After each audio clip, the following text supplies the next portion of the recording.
welcome to the new season and, of course, our second successive season in the Premier League. There's been so much activity during the summer that there's been too much to keep up with.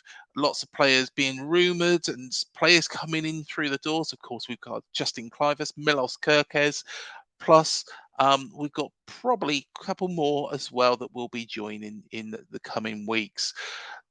Well, of course, we kick off at home to West Ham United, a side that had a disappointing season under David Moyes in the Premier League, but a side who went and won the Europa Conference League. So we do have a very, very special guest on with us today. Now, this man is a political broadcaster for LBC. He's wrote a number of books. He's also been a radio presenter, one of the top bloggers in the UK, and he's done a lot more as well. And he's also interviewing loads and loads of politicians as well. It is a pleasure to welcome onto Up the Cherries in all departments, Iain Dale. Good afternoon, Iain. How are you doing? I'm doing all right, thank you. And thank you so much for coming on Up the Cherries in all departments. So a lot of people will recognise you from LBC, but let's start off where your affiliation with West Ham United began. What was your earliest memories? My earliest memory is of a friendly against Cambridge United because I grew up in Saffron Walden near Cambridge, and West Ham played at some sort of testimonial game. This would have been, well, I want to say it's 1972, but I don't think it can be because I didn't really start supporting them until 1974-75. But they won 3-2. And my best friend at primary school, Roger Sizer, he supported West Ham. And I supported Manchester United. I mean, being from Essex, obviously that's a natural thing to do. And then they got relegated. And as a 10-year-old, the shame of supporting a relegated side was too much. So Roger said to me, well, you should support West Ham. So I did, which I don't regret, but it wasn't maybe the best decision of my life if I wanted to support a team winning trophies all the time. Fair enough. So, of course, you saw many games at Upton Park. And, of course, you do a lot of writing for West Ham Till I Die. And I was having a look, and you've mentioned a 5-4 win against Bradford City as the best game you've ever seen. Yeah. Has that been surpassed? Because it seems like a really strange game to actually pick as that. Well, it was just so dramatic. I mean, in a way, I could say the 2006 FA Cup final against Liverpool was the best because I remember coming out of the Millennium Stadium feeling as if we'd won, even though we hadn't, because we played so well. We should have won. It was a complete fluke goal by Steven Gerrard at the end that took it to penalties. And it was just one of those magnificent afternoons. And all the Liverpool fans afterwards, they were just saying to me, oh, I feel gutted for you because that was your game. And we were 2-0 up after, I don't know, 20 minutes or something. But as typical West Ham, just like my dreams, they fade and die. But that Bradford match, it just had everything. I think we were... can't remember the exact details, but I think we were 4-2 down or something, and we came back to win 5-4. And we had a young Stephen Bywater in goal who had a terrible game. I think he was the regular goalkeeper was injured, Shaka Hislop, I think. Yeah. And then Di Canio, I mean, the best player I have ever seen at Upton Park, he basically Harry Redknapp wanted to substitute him and he refused to go off, and then he sat down in the centre circle and wouldn't play on. And then there was a penalty which Frank Lampard wanted to take, and then Di Canio just wrested the ball from his hands and took it, and just did one of those little dinky penalties which I hate players doing. And it just had everything, that game. And there was a point where you think, well, there's no way that we're ever going to get anything out of this, but we did. Harry Redknapp is a bit of a regular on this channel, to be fair. But what was your honest thoughts of him and his time at Upton Park? Well, I have got one anecdote where in 1990, what was it, 5, I think. No, 1996. I got fired from a job, and I had 6 months where I was developing a business plan for a new business. Hmm. And so I was working from home, and I lived probably about 4 miles from Chadwell Heath, the West Ham training ground. So I used to go and watch them train occasionally. And one day, I was watching them train, and Iain Dale, who had a reputation for being a striker who could never score a goal for West Ham, he hit this 30-yard volley into the back of the net. Mm. And I just burst out laughing, thinking, well, if he can do that here, why can't he do it on the pitch? I remember Harry walking off the pitch, walking past me. He goes, I saw you laugh at that. And Harry Redknapp, even now, is still one of the most popular people that have ever played or managed West Ham. He's just got this infectious character. I interviewed him when his autobiography came out, which he was quite open about not having written a word of. And Yeah. I had about an hour with him, and he's just a brilliant. Well, you will know this. He's just a Yes. brilliant person to interview because he's very honest in interviews. Doesn't try to avoid questions, and has always got anecdote after anecdote after anecdote. And when there was all the trouble with David Moyes last season, where it was thought that they were going to get rid of him, there were a lot of people who thought, well, let's bring back Harry just temporarily to take us through to the end of the season. And I think that would have been a very popular thing to have done, even now, 25 years on since he left. And he always speaks of the club highly as well. He loves the club. It's part of him, isn't it, really? Yeah, I mean, it is a very different club from when he was managing it, it has to be said. The move to the London Stadium has changed everything, really. I think in many ways for the better. But it's not the same West Ham that he either played for or managed. Well, of course, we did mention earlier on about LBC, but you're also an author, a radio presenter, one of the country's leading bloggers, and also a panelist. Before we cover the current career, how did your journey begin?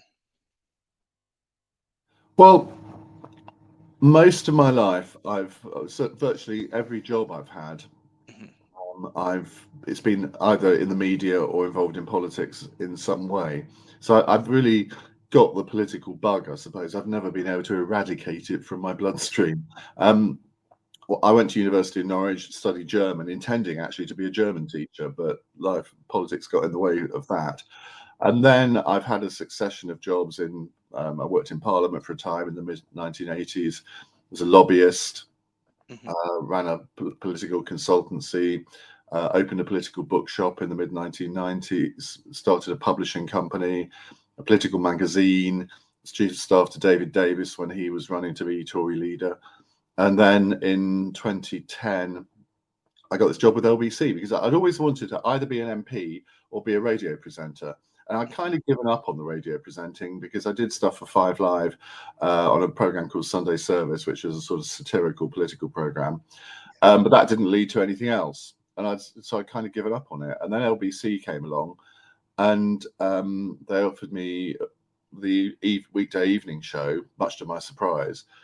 And I've been doing that ever since. It's the best job I've ever had. I absolutely love every moment of it because every day is different. You never know what's going to happen in the news. A breaking story, a terror attack, or I don't know, something, a plane crash or whatever. I mean, quite macabre things, but that's when the adrenaline starts flowing because you've got very little information to go on, but you're told, well, you've got to go rolling on it. Yeah. And you get a real buzz out of those kind of days, and they can happen at any time. And that's when you find out whether you can really do the job. And you also do a panel show called Cross Question. You debate all the political topics going on at the moment with a number of guests, and it's done on purpose, isn't it, Ian? That they've got conflicting views. How do you keep control of that conversation so well, and also allow everybody to have their opinions? Well, uh, we started the show because I was slightly frustrated by shows like BBC's Question Time, where they do pitch people up against each other and they want a row. It's the same when I go on the Jeremy Vine show on Channel 5, where you've got somebody on the right, somebody on the left, let's all have a row. And that is not really where I come from. And I Mhm. think you can have an entertaining discussion without every program people feeling they have to have a row. Yeah. So the whole premise of it is, yes, I'll have two people from the broad left, two people from the broad right, but and I'd say to them before we start, I don't want you to have a row. I want you to disagree, but in an agreeable manner.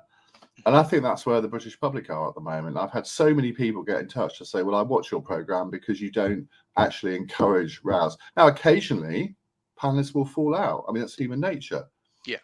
David Starkey and Paul Mason I had on the same panel, and they really went for each other. I mean, basically, Paul Mason called David Starkey a Nazi. Well, he wasn't going to take that lying down.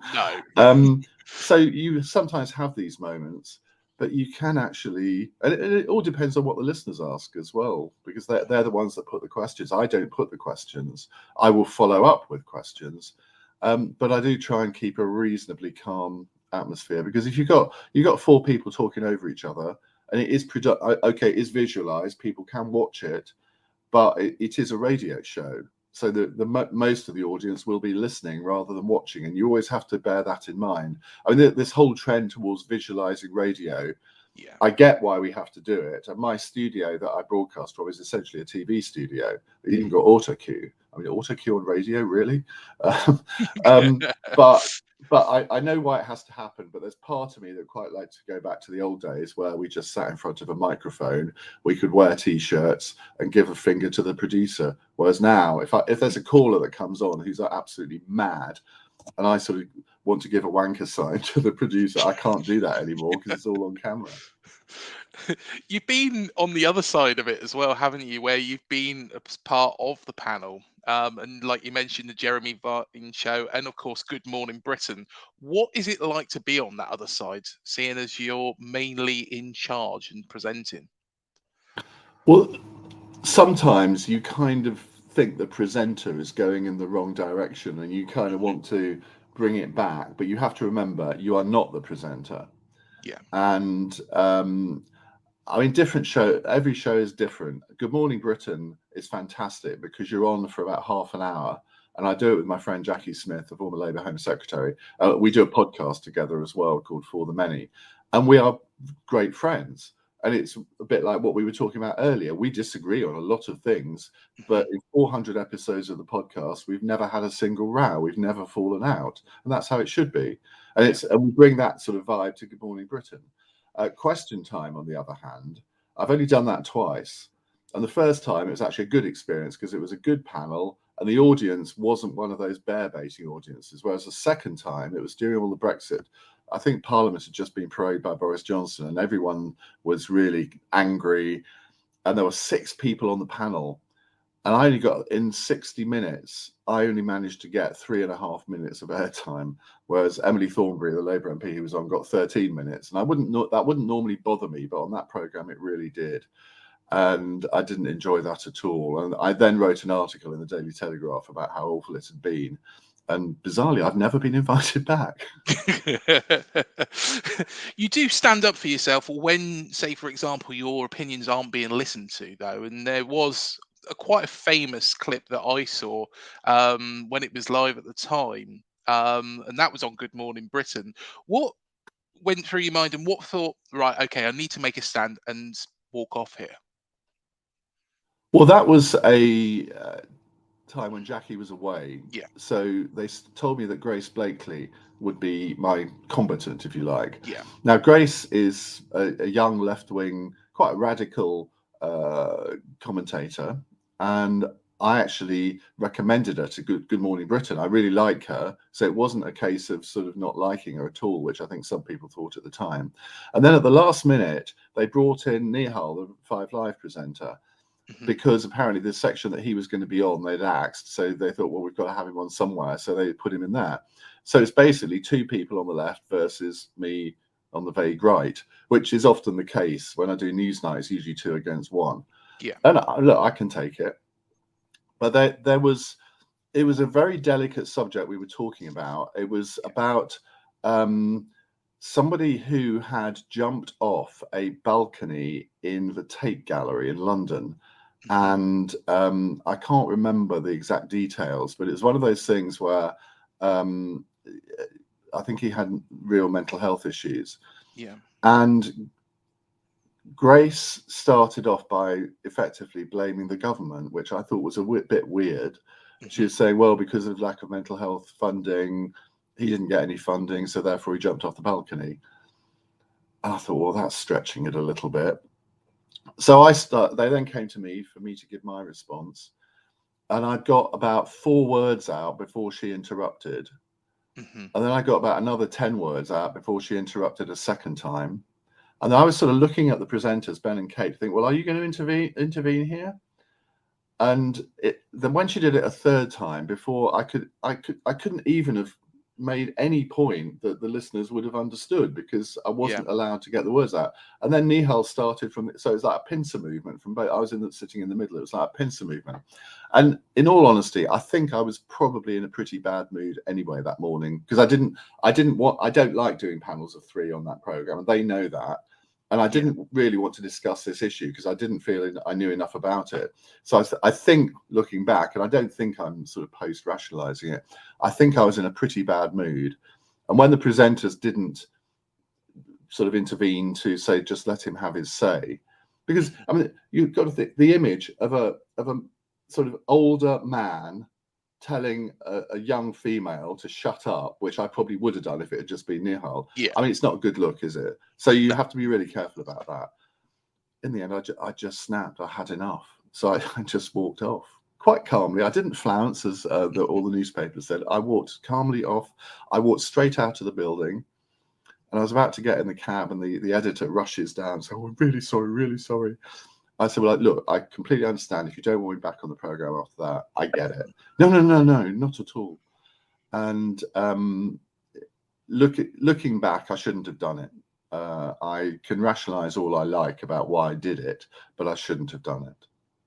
No, fair enough. Unfortunately, being part of a political broadcaster, you are unfairly subject to attacks from Twitter.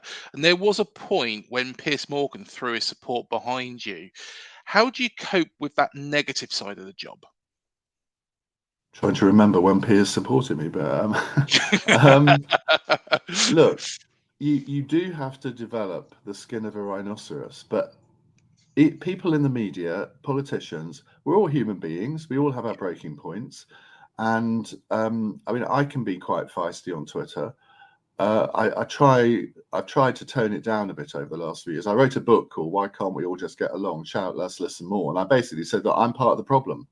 If somebody calls me a twat on Twitter, I'm likely to, because the natural human reaction is to say, well, you've called me a twat, I'm going to call you an effing twat. And therefore it ramps up. Nowadays, I try and sort of tone it down a bit. And often you can actually turn it around. I remember once on Twitter during my show, somebody tweeted, Iain Dale is so far up Boris Johnson's arse, you can't see his shoes. I thought, well, that is just simply not true. I criticised Boris Johnson a huge amount, but if he did something I agreed with, I would say so. But people always remember the times that you agree with their opponents, but they never remember the times that you criticise them. So I just replied to this guy saying, this is not true. Here are 9 occasions over the last 2 weeks where I've criticised Boris Johnson. And he then sent me a direct message the next day to say, I'm really sorry, I shouldn't have said that. I can see it's not true. And we then developed this sort of, we kept sort of talking on Twitter. Then we went on to WhatsApp, and he's now become actually quite a good friend of mine. So out of sort of disaster, you can actually sometimes turn it round. Yeah, definitely. How much preparation, Iain, goes into interviewing and questioning some of the politicians that you've spoken to? Is it a case where you have to write out all the questions, or are you just quite spontaneous? It's a terrible thing to admit, but I very rarely do any preparation. And that's not because I'm a lazy person. Most people who know me know that I'm a complete workaholic.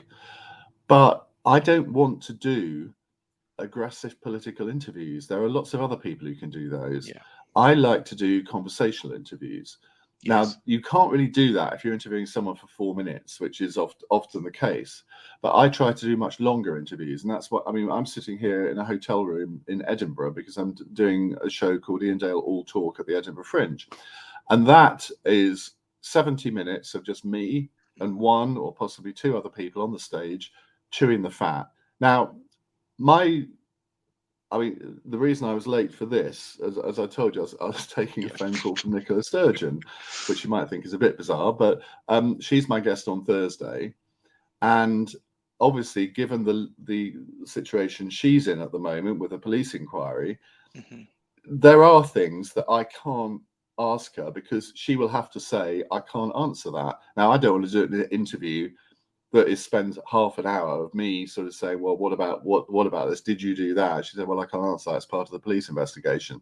So I can't remember any other time I've ever spoken to either the person I'm interviewing or one of their press officers where we sort of slightly, I wouldn't say rehearse anything. We didn't rehearse it, but there has to be an understanding on this that I can't go into certain places.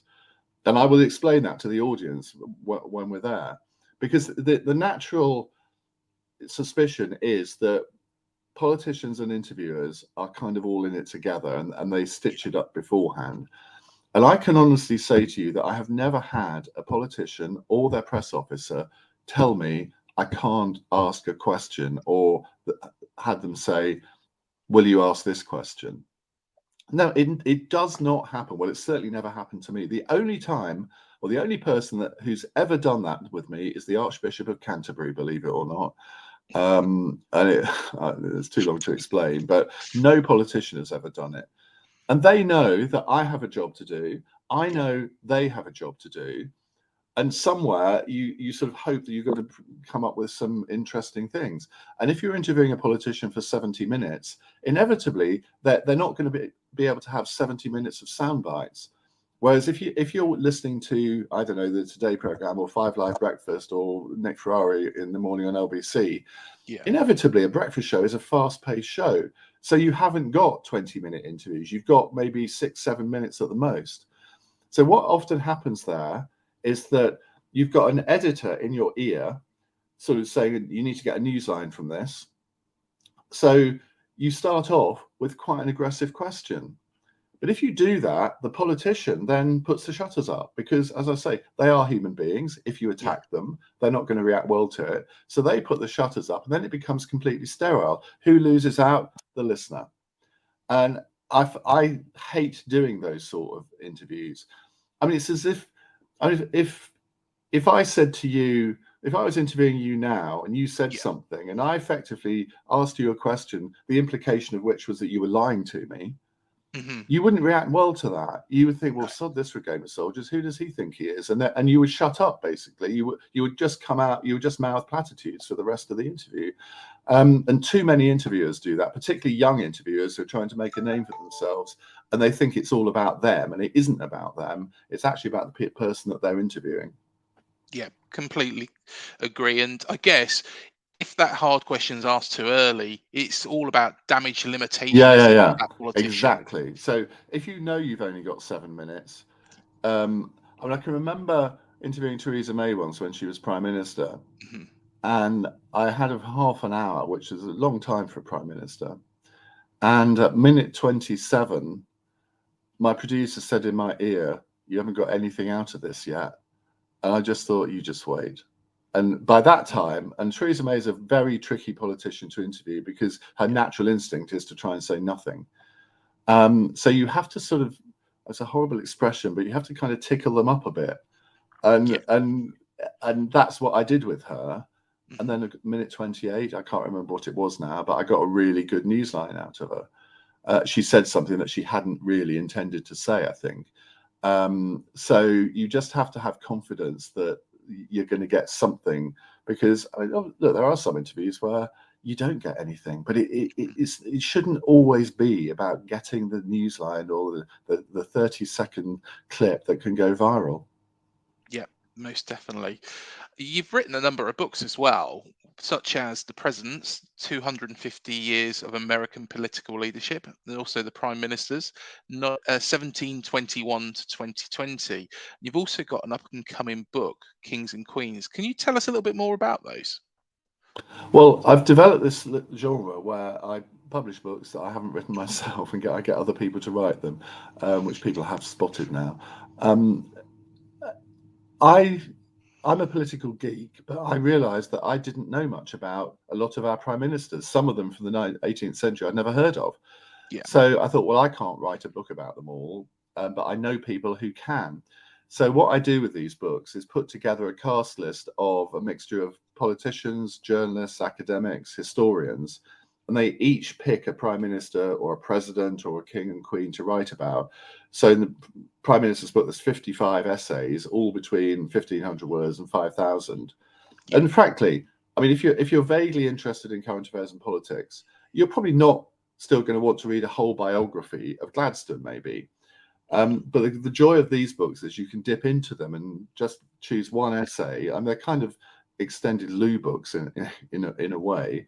Um, and if the person seems really interesting, then you can go away and buy a whole book about them. And it's made me realize how little I personally know about these people. And the Kings and Queens book, I decided to go back to King Alfred in 886 rather than just William the Conqueror in 1066, because I knew nothing about all the Anglo-Saxon kings. I'd never heard of most of them. But there are lots of experts out there who do know about them.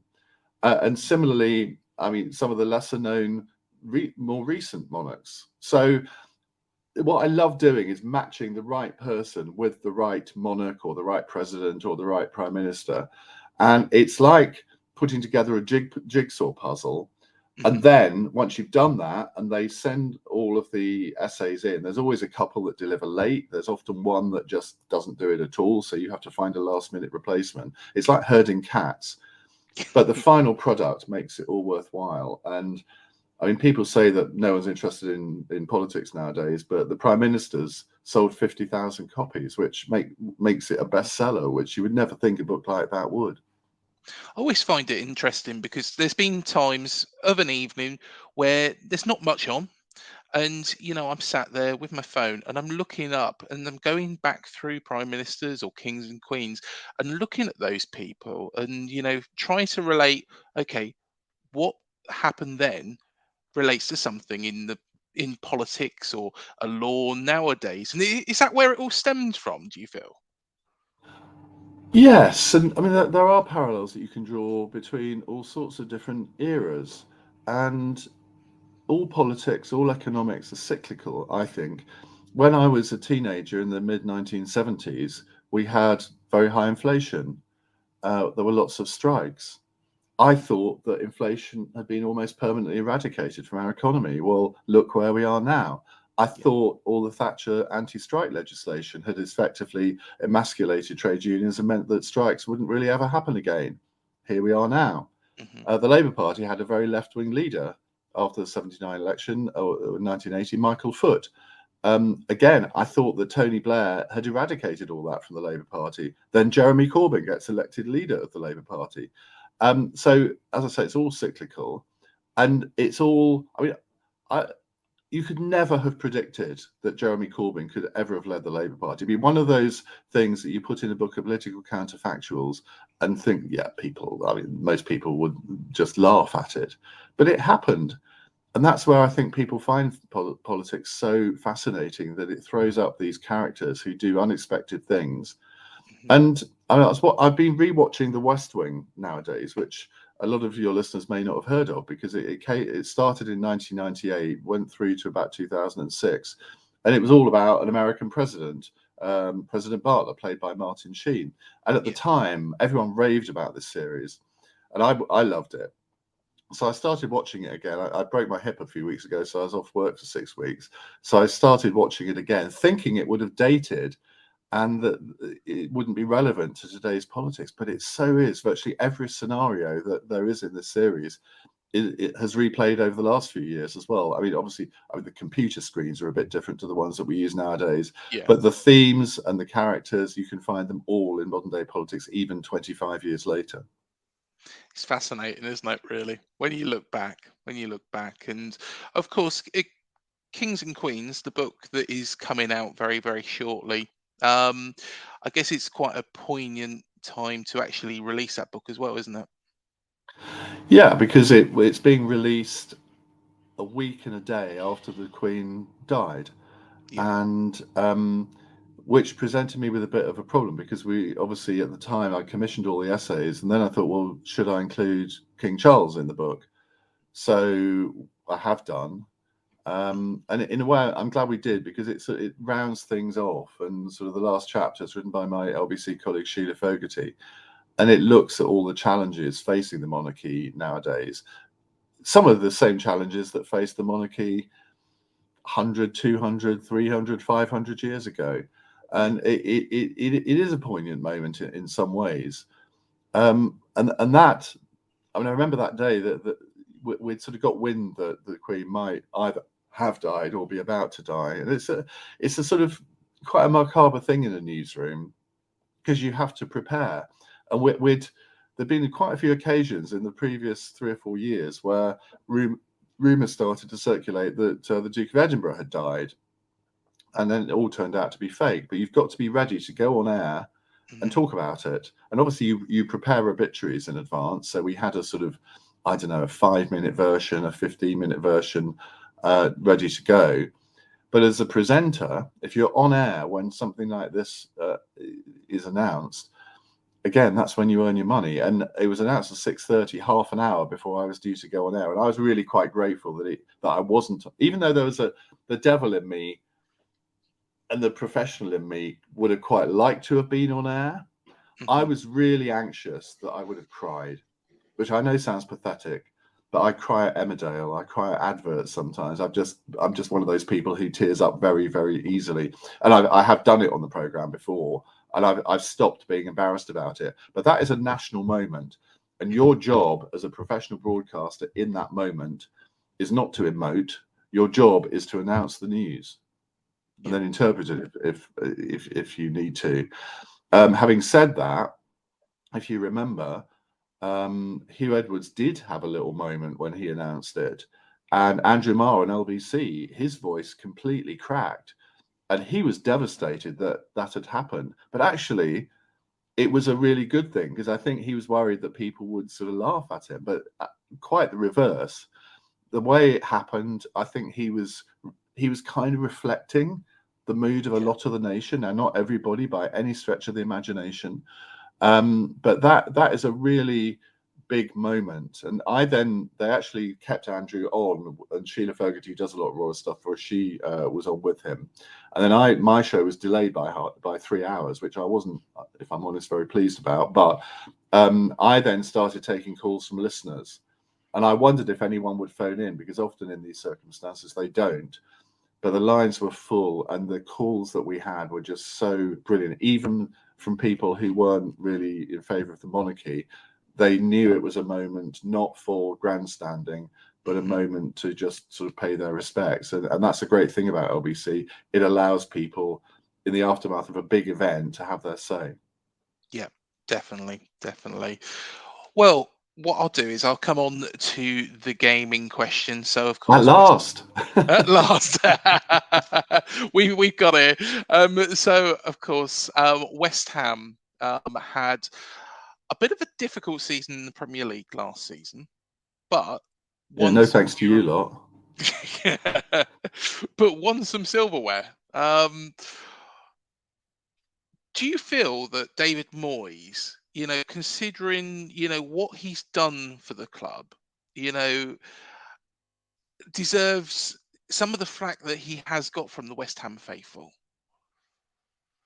This is a really difficult one. I was not in favour of David Moyes being appointed manager the first time. I certainly wasn't in favour of him being appointed the second time. Hmm. Um, People say, yeah, but he saved you from relegation.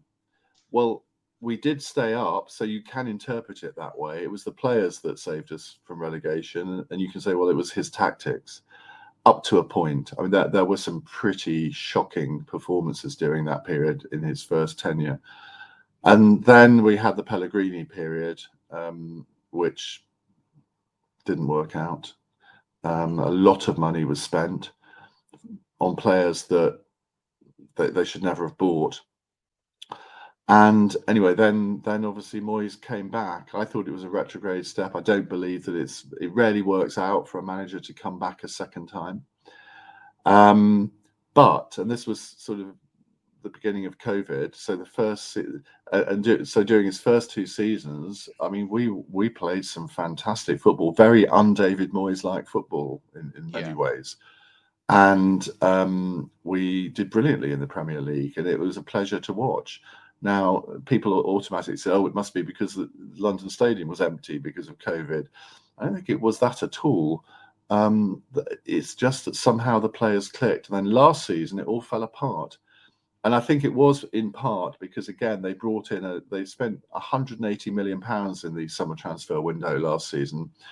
And some of the players took a long time to really find their feet, and some just never did. You look at Luis Paqueta, who everyone now thinks of this brilliant, tricky Brazilian midfielder, and he is, but he only really started playing in March. Yeah. You look at Gianluca Scamacca, who, when he first played for us, I think he scored 2 goals in his first game, and you could see that he knew where the goal was and he could really strike a ball. But somehow he never really got going. He had a few injuries which held him back, and he could never really break into the team and become the automatic first choice striker. And I'm sad that he's gone, because I think he could have made it, but he clearly wants to go back to Italy. So if you have a player who doesn't want to play for you, there's no point in trying to hang on to them. Several of the others actually did work out.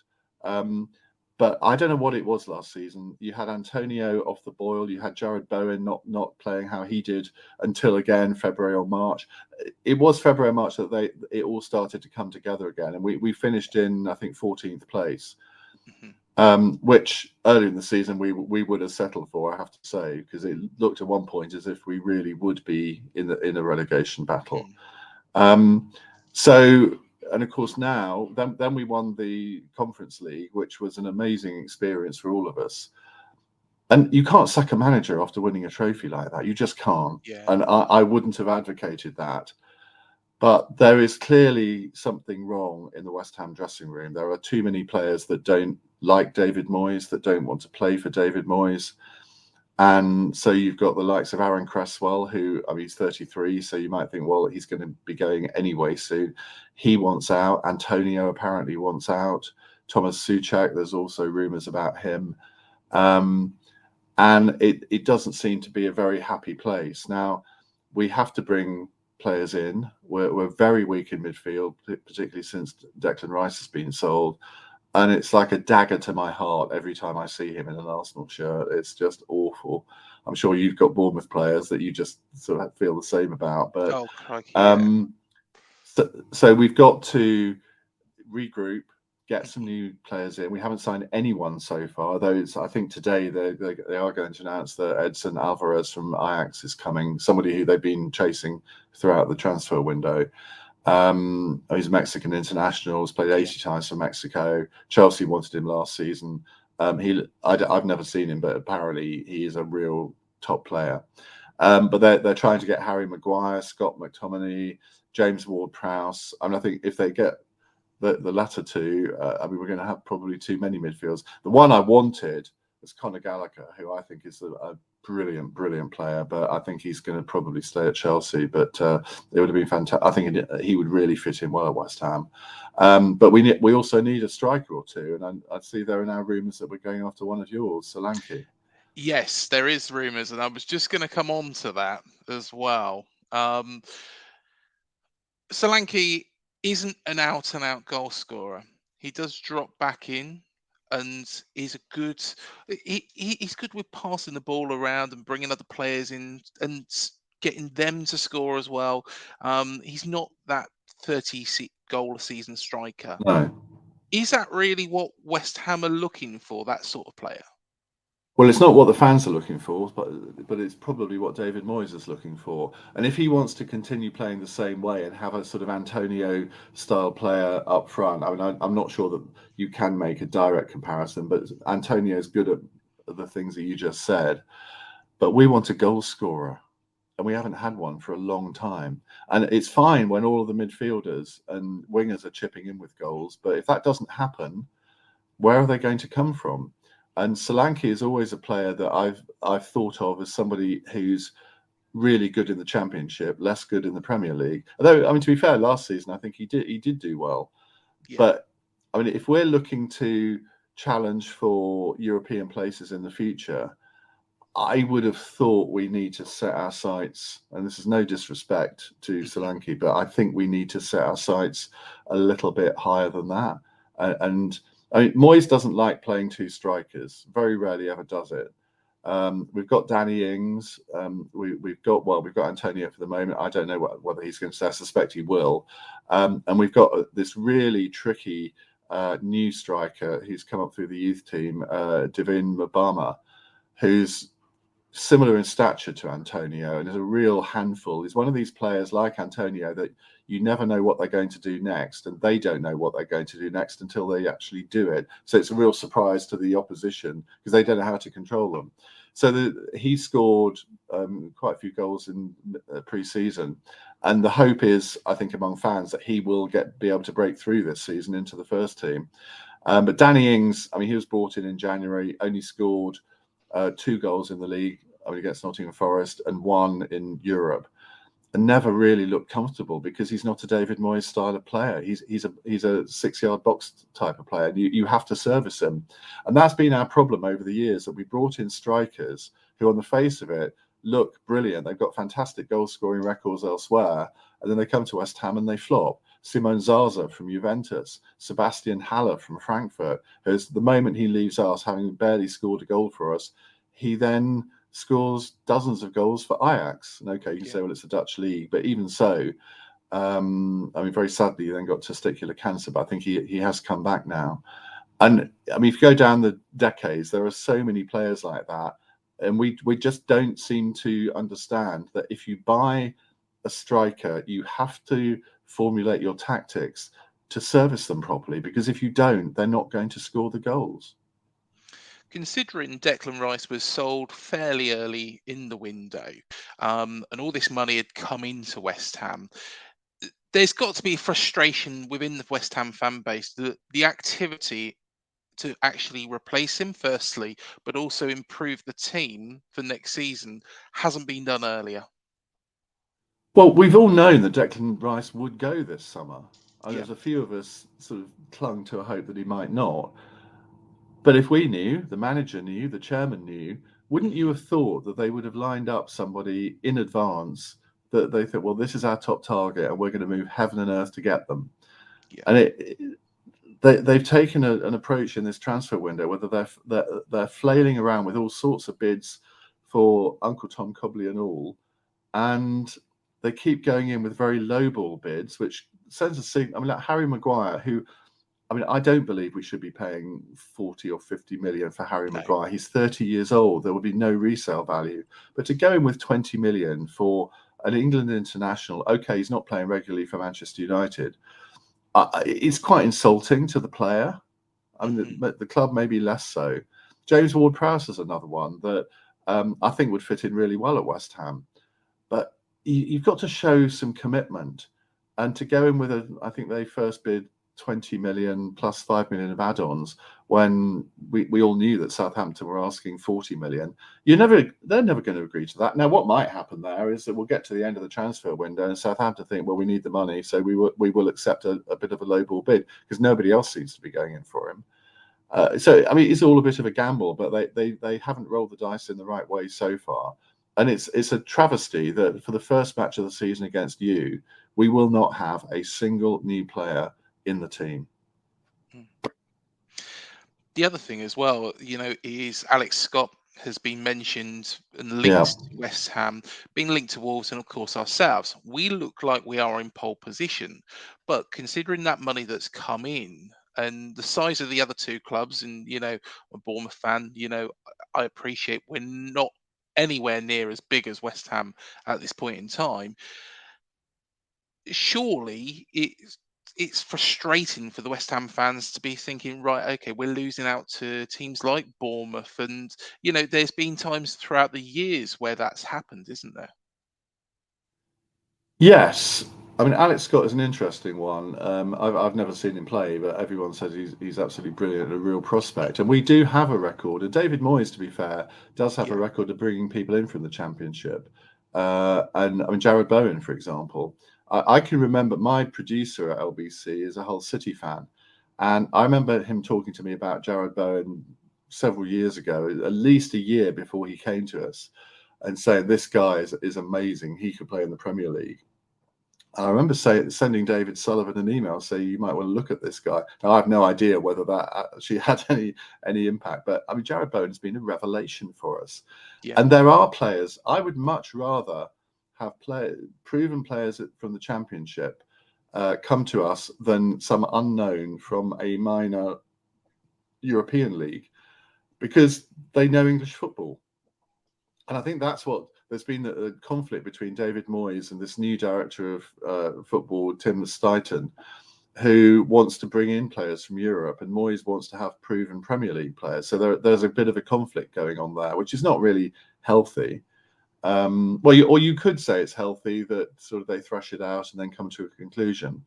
But I would love us to sign someone like Alex Scott. There's no guarantee that he would necessarily do the business. I mean, £25 million for a 19, is he 19? I think. Yeah, I know 19. that's quite a lot of money. Yeah. And the fact that he hasn't been sold yet indicates that I think all three clubs are thinking, well, sort of, can we really go much higher than that? Mm. But I think he is someone still on our agenda, but nothing seems to be happening. Well, it's always a gamble with a player like that, isn't it? But at the same time, it appears that we are in pole position at this moment in time. So Can I ask you a question? go for it. Why on earth did they get rid of Gary O'Neill? This, do you know what? And I would I never, am, I would never have appointed him in the first place because I was totally yeah, unproven. But I mean, the fact is, he did what he was asked to do. I was a big Gary O'Neill fan. And I thought, okay, there was that little bit of a dip off mid-season around January. We had a lot of injuries at that time, but at the start of the season, after Scott Parker come out with what he did, he pulled the team together. He got a nil-nil draw against Wolves at home. That might not sound like a great result, but it was a result to build upon. It was a clean sheet, and that's what he did. Between the Liverpool game and the Southampton game, every other team in the Premier League had been beaten, apart from Bournemouth.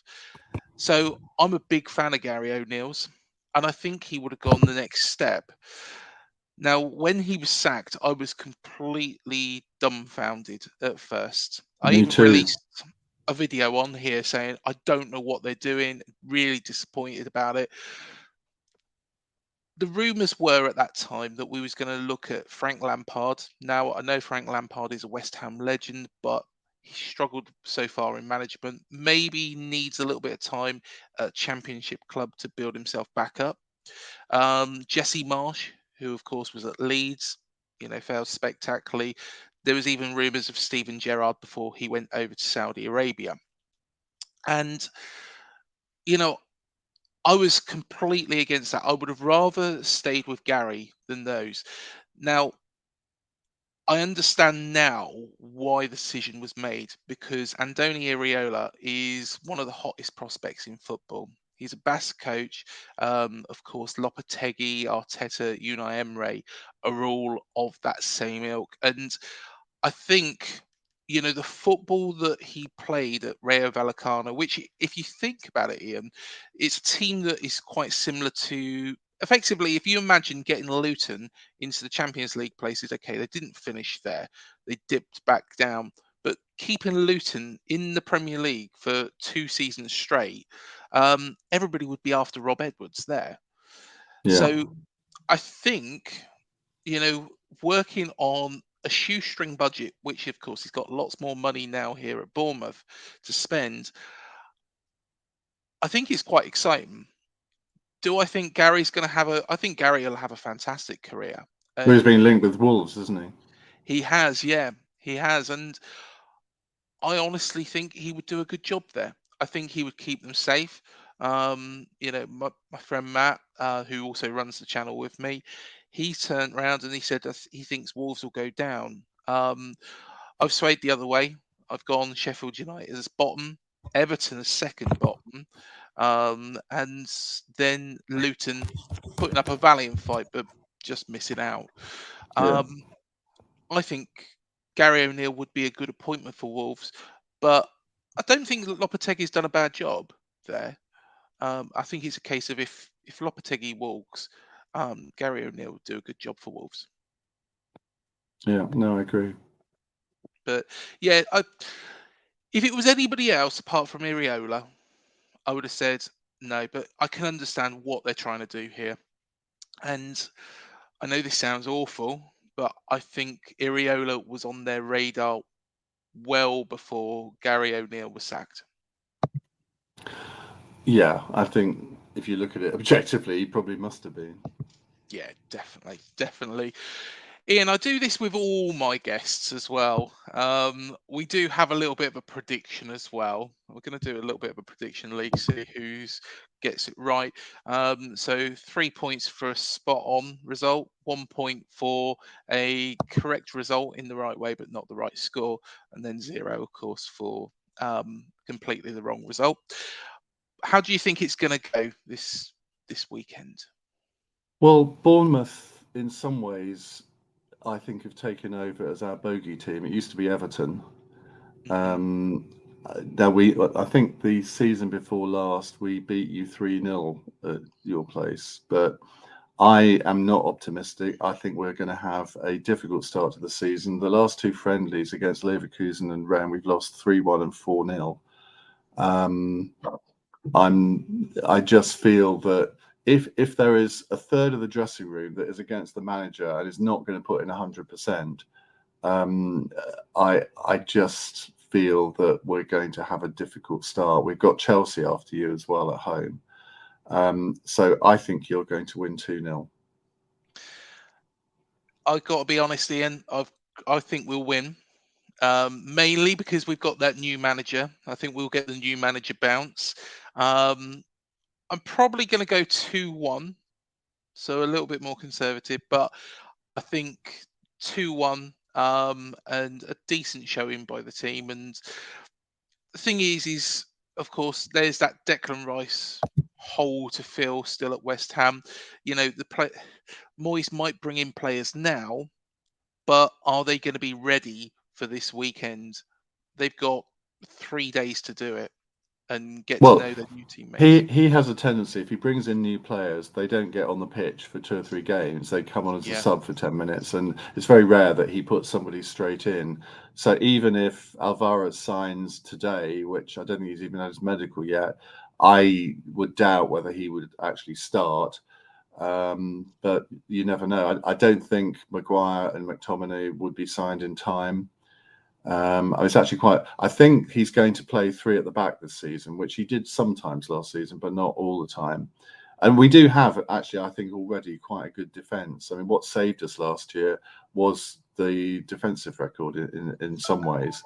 Um, so I think in central defence we're quite strong, but sort of left back and right back to an extent, I think they're looking to strengthen as well. So I mean, by the end of the transfer window, if we haven't signed 6 or 7 players, we are going to be left a bit short. But then there's a huge opportunity then for some of the youth team players to.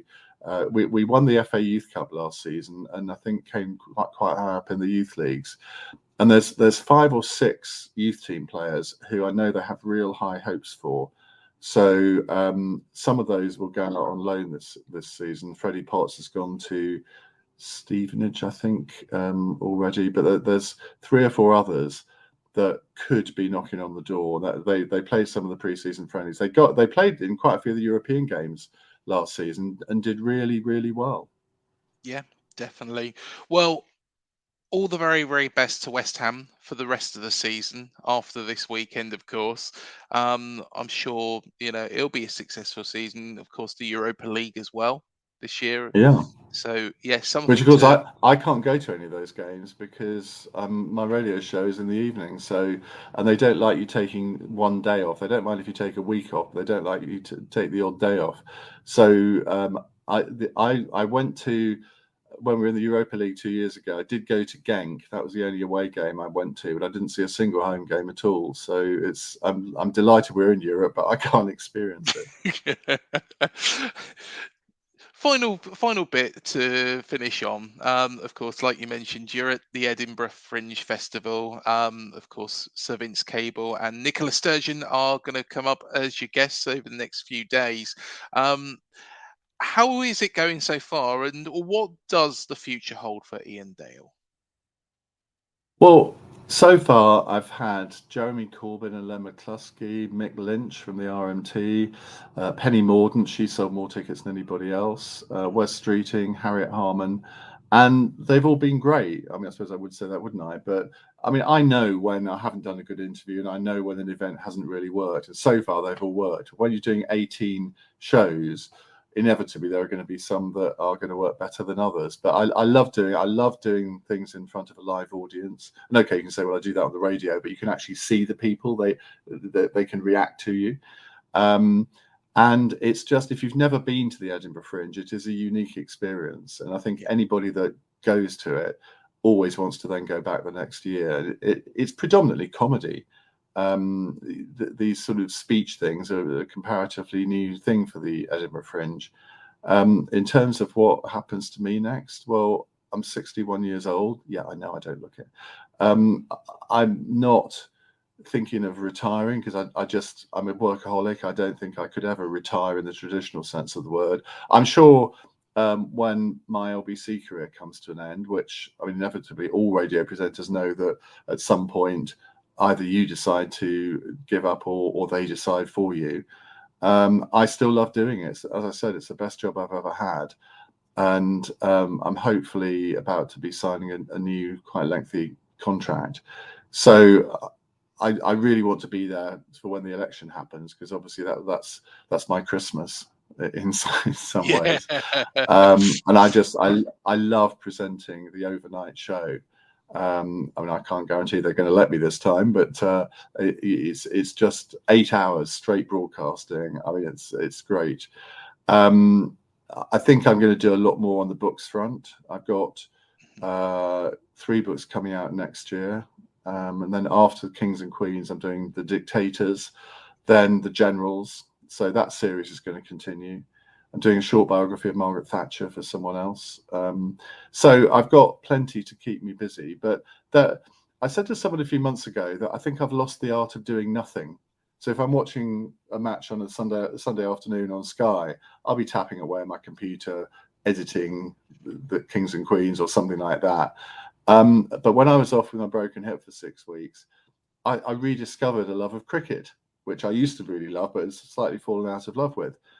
So I watched a lot of cricket, started watching a bit more TV, which again, I don't really watch an awful lot of TV at the moment.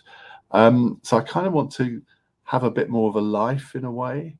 And because most weekends I'm away doing something at a literary festival or speaking at some sort of political event. And I've just sort of, I've got to try and say no more often. I do say no, but my partner always says, why can't you ever learn to say no? And I say, yeah, but you only see the thing, you don't see all the things I do say no to. You just see the things that I say yes to. And then he goes through my diary and says, yeah, but why did you say yes to that? Why did you say yes to that guy from that Bournemouth podcast? I mean, you needn't have done that. I said, well, I do say yes to everything related to West Ham. So, well, I'm pleased that you said yes to it. So thank you so much, Iain. It's been really, really enjoyable, and all the very, very best in your career with LBC, the Edinburgh Fringe Festival, your books coming up, and of course, anything you put your hand to in the future as well. well, thank you very much. And looking at this screen and seeing how your channel's designed, I'm thinking maybe I should do something like this for West Ham, but that would be another commitment which my partner would sort of kill me for doing. Oh, come on, Iain, do it, do it, do it. I'll be your first guest. Well, I think that there are plenty of West Ham channels. I mean, I listen to, there's a brilliant West Ham podcast, which is not visualized at all, called More Than Just a Podcast. Get it, More with an E on the end. Yes. MOORE. And I appear on that from time to time. and it's often 2.5 hours long. So I usually listen to that on the train most weeks. But it's people.